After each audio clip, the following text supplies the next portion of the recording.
Chers compatriotes, Togolaises et Togolais, chers amis du Togo, le 20 juillet 2021, la tradition de la célébration de la fête de la Tabaski réunira dans le partage, autour de la communauté musulmane du Togo, la nation tout entière.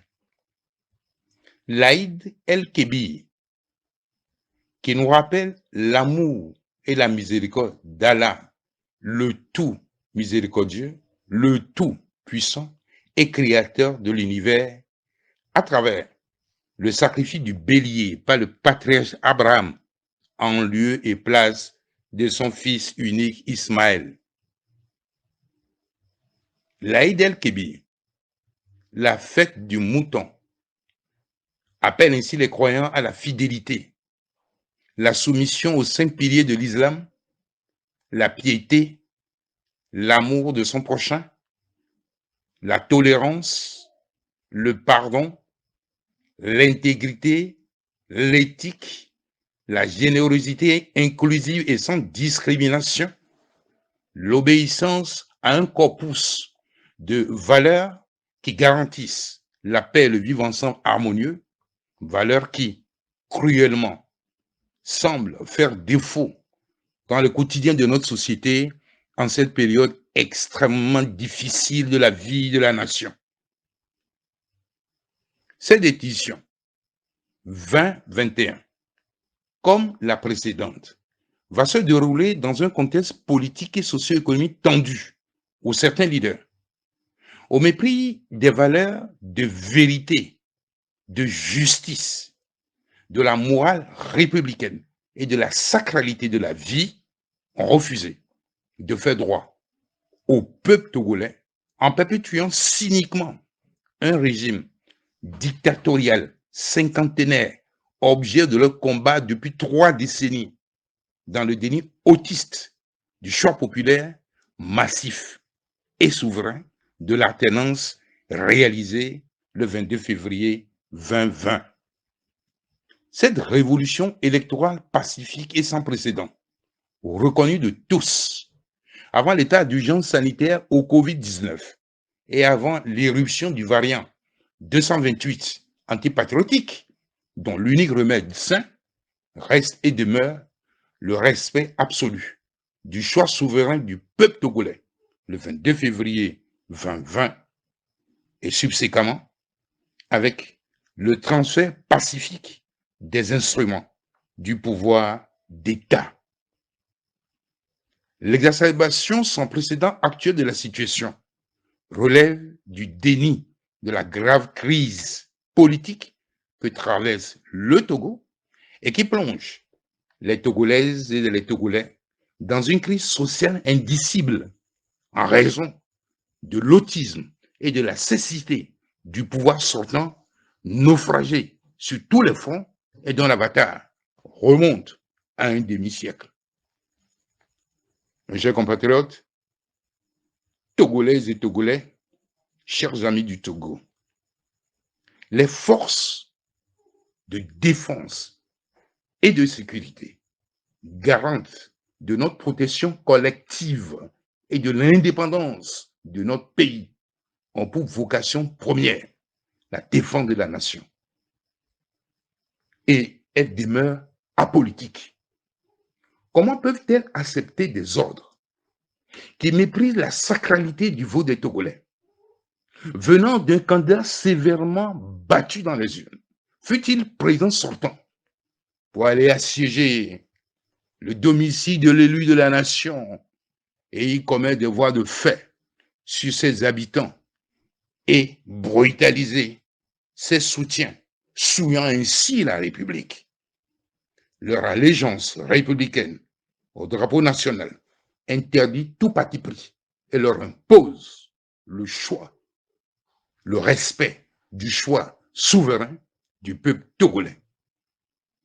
Nos forces de sécurité et de défense ne peuvent s'illustrer en braves soldats sur les théâtres extérieurs pour aider des peuples du monde en proie à des crises majeures à retrouver la paix afin de construire leur communauté de destin. et tolérer ce qui se passe sur la terre de nos aïeux? Comment peuvent-elles être spectateurs, voire complices du dialogue des vaincus? La minorité qui défie le choix de l'écrasante majorité du peuple togolais afin de blanchir une victoire truquée pour perpétuer la gouvernance déshumanisante et décriée. Êtes-vous soldat à la solde de Fogna Singbe, au point qui me fait dire par son mini-dominici, au moment où il cherchait à conclure un marché gré à gré sur le dos du peuple togolais, qu'il a volé la victoire du peuple.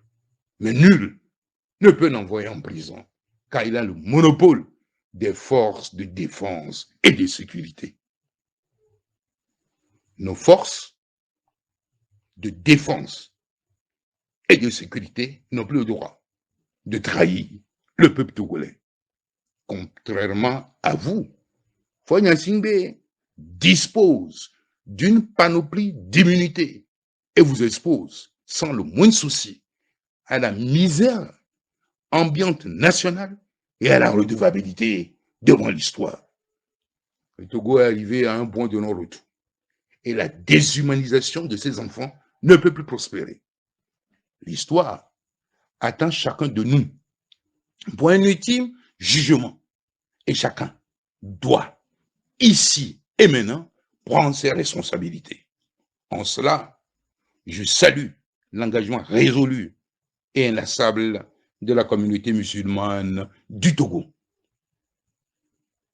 Mes chers compatriotes, Togolaises et Togolais, chers amis du Togo, comment moins de 30% de l'électorat peuvent-ils se mettre en conclave, dépourvus de toute légitimité, pour décider et engager la responsabilité de tout un peuple au mépris du choix souverain bafoué?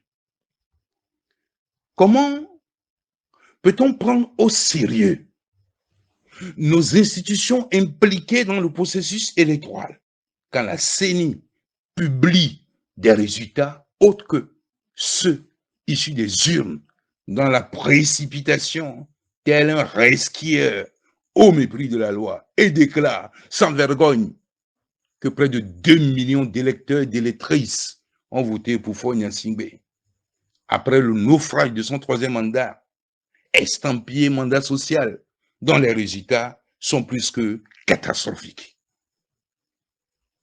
Comment la Cour constitutionnelle peut-elle soutenir que le taux de participation à cette élection est de 92,28% et fait un tour de magie pour trouver que le nombre de bulletins nuls se chiffre à 963 413? Une curiosité qui nous serait échappée à tout esprit libre, alors que la CENI, dans son bidouillage, avait annoncé respectivement 76-63% pour le taux de participation et 89 729 pour le nombre de bulletins nuls.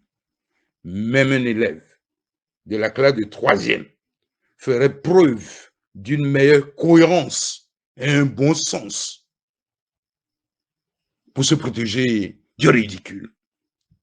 Quel diplomate sérieux en poste au Togo pourrait recommander à son pays de saluer une fausse victoire arrachée au prix de 1000 contorsions par l'usurpateur et dans la violence?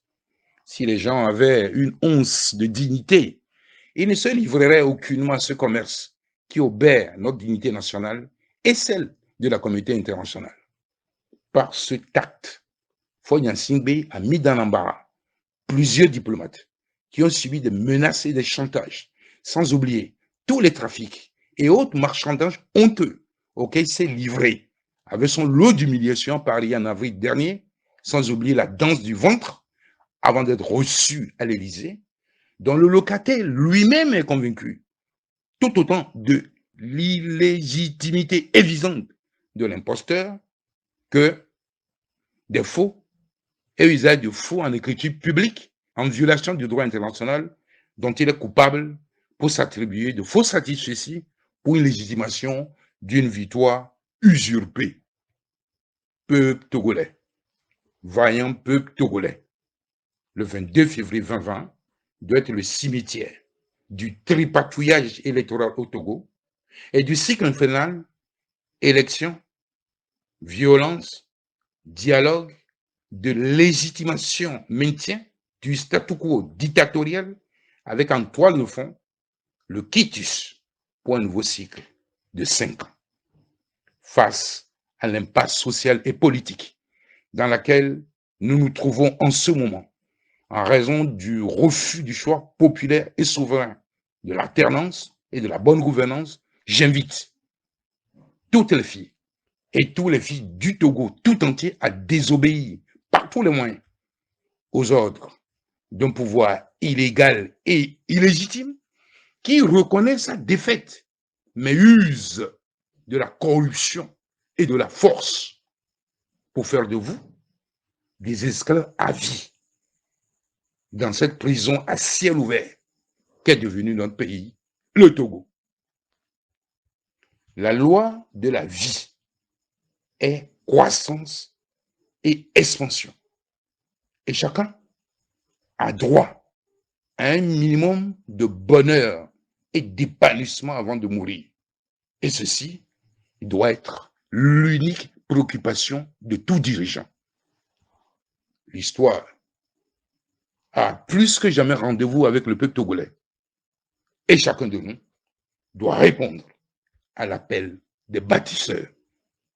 Mes chers compatriotes, Togolaises et Togolais, chers amis du Togo, ceux d'entre nous qui, par la haine, cherchent à punir l'ensemble du peuple togolais pour des supposées offenses subies de la part d'un personnage important de la nation, prennent de gros risques qui les desservent. J'en appelle au dépassement et à un sursaut patriotique avant qu'il ne soit trop tard. Car rien, absolument rien, n'entravera le projet parfait, divin, pour l'émergence glorieuse du Togo hors de l'humanité. Dans une aventure humaine comme celle de conduire un peuple vers un lendemain meilleur, l'oubli de soi doit être un viatique, l'intérêt supérieur de la nation, un impératif cardinal, sous peine d'apparaître aux yeux du monde comme un homme sans conviction, uniquement guidé et attaché aux intérêts de sa chapelle. Bien de patriotes, à l'instar de son Excellence, Monseigneur Fanoko Filippo Bodjoro, patriarche de la nation, et moi-même, contraint à un exil forcé, en concert avec l'ensemble de l'écosystème de la DMK et du gouvernement légitime du Togo, nous nous battons inlassablement pour déverrouiller l'avenir du peuple togolais et celui des générations futures. Notre victoire est aussi certaine que le lever du jour, car le 22 février 2020 fut un jour béni de l'Éternel Allah, le miséricordieux, le Tout-Puissant, le Créateur de l'univers, dont le décret sur le Togo est inextinguible et sera d'application effective dans peu de temps, peu importe la durée de la régence et les agitations de faussaires et usurpateurs. Mes chers compatriotes, Togolaises et Togolais, chers amis du Togo, avec les revenus du pétrole, annoncé par les autorités françaises. Cela ne relève plus du fantasme. Convoque le pouvoir de fait à une clarification publique. Le montant réel des encaissements depuis le début jusqu'à ce jour de l'exploitation de notre gisement de pétrole offshore. En effet, sur les années 2019 et 2020, le Togo disposerait d'une ressource financière évaluée à plus de 110 milliards de francs CFA sur son seul client français. Avec ces fonds, nous pouvons, par des mesures sociales, soulager la souffrance du peuple togolais et doter notre pays des infrastructures viables pour l'épanouissement du peuple togolais et offrir des milliers d'emplois aux jeunes. Mais les suzerains du Togo ont préféré l'opacité totale, l'omerta et le déni de l'existence du pétrole au Togo. Quel cynisme, quel mépris, quelle patrimonialisation outrancière. Il existe d'autres recettes cachées, non rendues publiques, de l'or, du diamant, des pierres précieuses, des minéraux rares qui, judicieusement utilisés, peuvent transformer l'image du Togo et la vie au quotidien de tous nos compatriotes. Je m'y suis engagé devant vous pendant la campagne électorale et je compte y parvenir et tenir mes promesses pour la transformation intégrale de notre pays et une vie plus épanouie, réservée à chaque fille et à chaque fils de la nation. Oui, une autre vraie gouvernance est possible très bientôt avec le génie collectif des Togolais, les richesses du sol et de son sous-sol.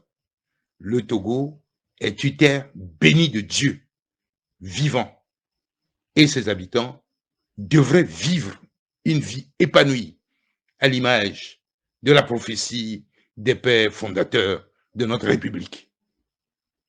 En ce jour béni d'Allah et de son grand serviteur, le prophète Mohammed, paix et salut sur lui, mes pensées vont aux familles démunies et meurtries par la suicidalité, à tous les malades, aux prisonniers, notamment tous les détenus arbitraires, dont les jeunes patriotes du PNP, et tous ceux qui ne disposent pas de moyens dans ce contexte de vie chère pour s'offrir un mouton. À la veille. Et partageons sans compter avec les plus vulnérables parmi nous. Que seul l'amour soit notre incessant bouclier. Je vous promets que le Togo va rapidement sortir de l'ornière, car Allah est à l'œuvre. Et tâchons chacun courageusement de remplir notre part de mission de vie. Je profite de cette belle occasion pour féliciter le Haut Conseil musulman et les imams du Togo qui ont apporté une contribution inestimable dans ce combat pour la libération nationale depuis les premiers jours. Et je les exhorte à la récitation des sourates indiquées dans la croisade nationale pour implorer le concours de Dieu dans cette bataille pour la vérité, pour la justice et la libération nationale tous les vendredis après la prière de la Djouma. Toutes les autres confessions religieuses, chacune en ce qui la concerne, sont donc invitées à prier pour le Togo, la terre de nos aïeux. Très belle fête de l'Aïd El-Kébi. Vive l'intégrité, vive l'éthique, vive l'amour, vive la liberté, vive la République. Que les bénédictions d'Allah abondent sur le Togo, chacun de ses enfants, l'Afrique et l'humanité tout entière. Vive le Togo!